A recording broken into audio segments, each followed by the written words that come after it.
Hey, I'm going to go over Chapter 6 with you.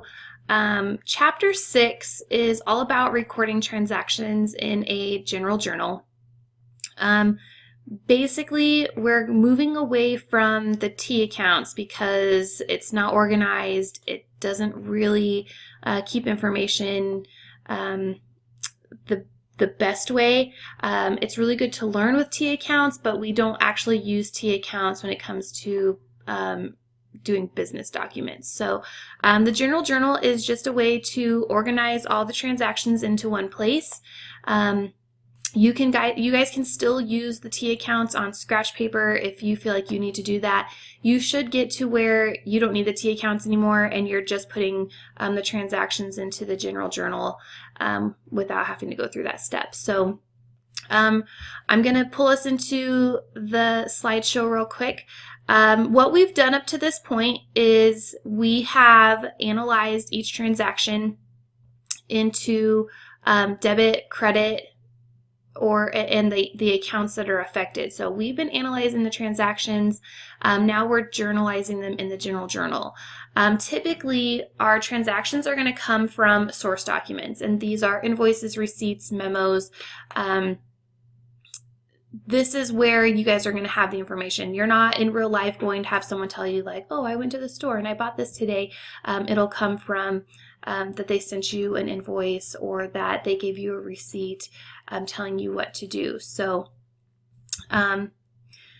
this is showing the accounting cycle. We're going to get through all of these steps through the end of the semester, and we are only in step 3, which is okay. These ones all kind of go along together, 6 through 9, 5 through 9.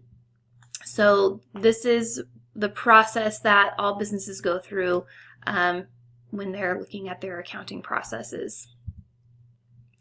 So you guys should have a little handout that actually has this on there for you. If you went and did the notes yesterday, you should have the definition for each of these on that handout. But these are examples of our source documents. The invoice here is going to be, we send invoices to our customers and then other businesses send invoices to us. So this is typically going to be accounts receivable or accounts payable. So if on your little note sheet there you want to put AR, AP, invoices are typically always going to be that, unless the terms say we're going to pay in cash today, but that'll typically be your check stub. A receipt is when we receive money from our customers, so this will always increase cash in bank. So again, if you want to put a little note there, receipts always increase cash in bank. A memo is just a note from someone within the business telling us something that's happening that doesn't necessarily have an invoice or a receipt. They're typically going to be, I transferred money into the business, or I started this business, or I need you to do something for me. That's what memos are for. And then the check stub, this is always paying someone, so check stubs always decrease cash in bank no matter what. So cash in bank is always decreased with a check stub. Alrighty, so I'm going to pause this real quick here, and I'm going to move us into problem 6-1. And let's see here if I can find these. So 6-1 is analyzing a source document. This is an invoice from JMax Office Supply to us. We are Dario's Accounting Services. So we purchased a fax machine from them. It's due within 30 days, and we owe them. So what is the name of the company providing the service or merchandise? That's going to be JMax Office Supply. Who is receiving the merchandise or service? That is us, Dario's Accounting Services. The date of the invoice, April 9th. Invoice number, up here in the top corner, 479. What was sold? A fax machine. What is the price for the item? $2.99. And the payment terms, we have to pay this within 30 days. So that one is pretty straightforward there. So, alrighty. Okay. Another important piece here, this goes along with our accounting cycle. A fiscal year is not the same as a calendar year. A fiscal year is still 12 months. It just doesn't begin January 1 and end on January 31. So like the school district, they run on a fiscal year of July 1 to June 30th.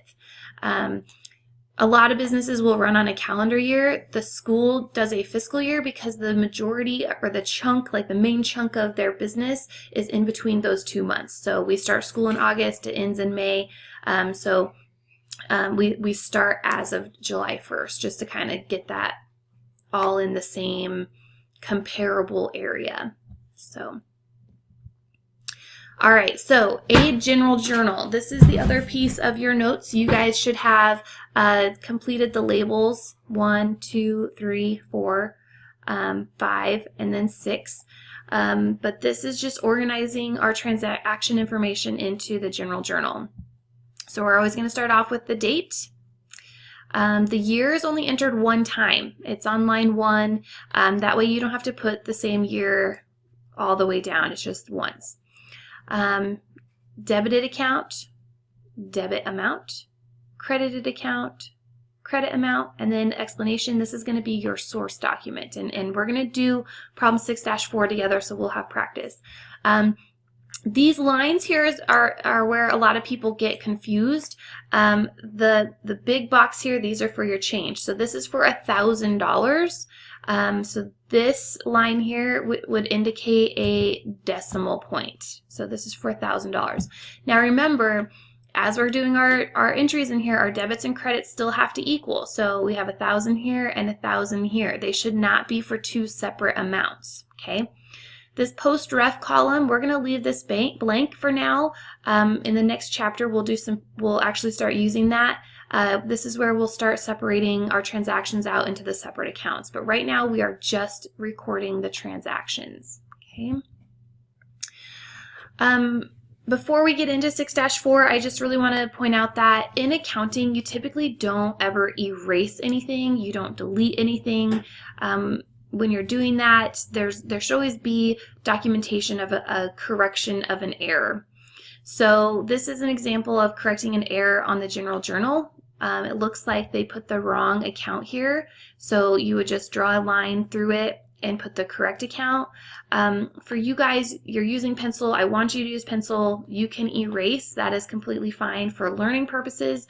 But in the real world, you would do a correction like this, just showing that, hey, I put this in the wrong account and I need to fix it. It should actually go here. So we don't erase anything in the business world. Alrighty, let's go ahead and go to 6-4. So get your working papers out. I have this here. Oop, I don't know if it'll let me do it. There we go. So this is 6-4. We have our general ledger accounts here. And then these are our transactions. So we are on page 157 in our textbook. And I'm going to show here the general journal for problem 6-4. Alrighty, so our first transaction is January 1, and we're going to start off with the year 2019. And our date is January 1. And our transaction says that we wrote check 310 for the part-time secretary's salary of $270. So back on your note sheet, I told you anytime we write a check, that's going to decrease cash in bank.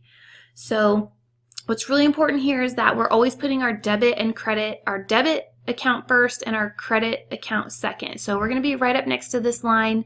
We are going to say what we paid for, which is our secretary's salary, which is going to go under salaries expense, and we are debiting that because we always debit our expense accounts for $270. And we don't use cents a lot to start off with, so I just do a little line for the zeros. If you guys want to do zeros, you sure can. So we debited salaries expense. We are going to credit cash and bank. It's so important that you indent off of here. It really just keeps your general journal organized, and it separates the transactions from each other for the same amount. And our source document, we're going to indent off of cash and bank and put check 310. Oh, I forgot to do the page number. This is in our instructions. We're on page 1 of our general journal. Okay. And that's all we have to do for that transaction. So we've got our debit account, amount, credit account, amount, and then our source document. Okay. All right, our second transaction happened on January 3rd. We actually do not have to rewrite January every time. When we move into February, we'll start off with February and go from there, but we can just put the number there. Bought $2,000 worth of camping equipment on account from Adventure Equipment Inc., invoice 320. So we bought camping equipment on account, which means we're going to pay for it later. So our debited account is camping equipment. That is what we purchased. Oops.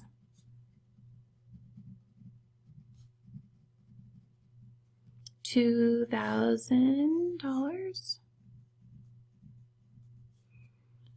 We're going to pay for it later. So accounts payable, Adventure Equipment Inc.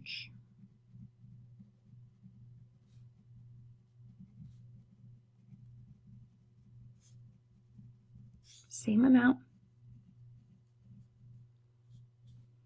And invoice 320.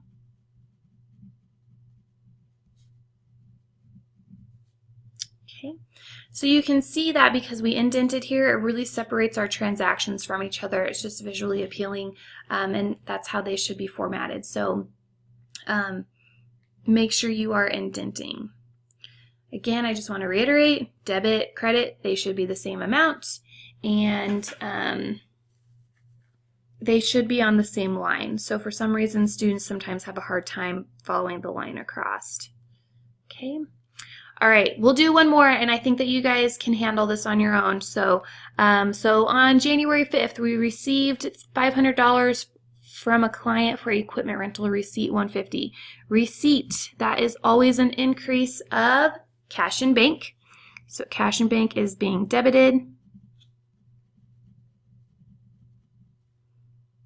for $500. We received money for equipment rental, so we're going to put that under equipment rental revenue.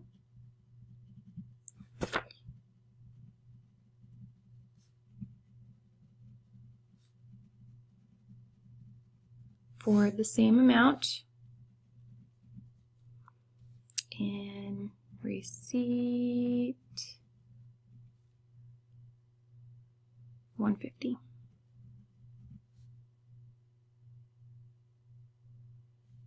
Okay, kind of forgot my E in there.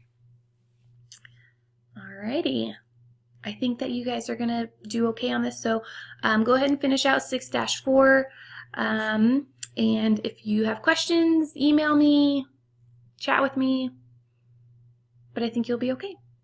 Good luck, guys.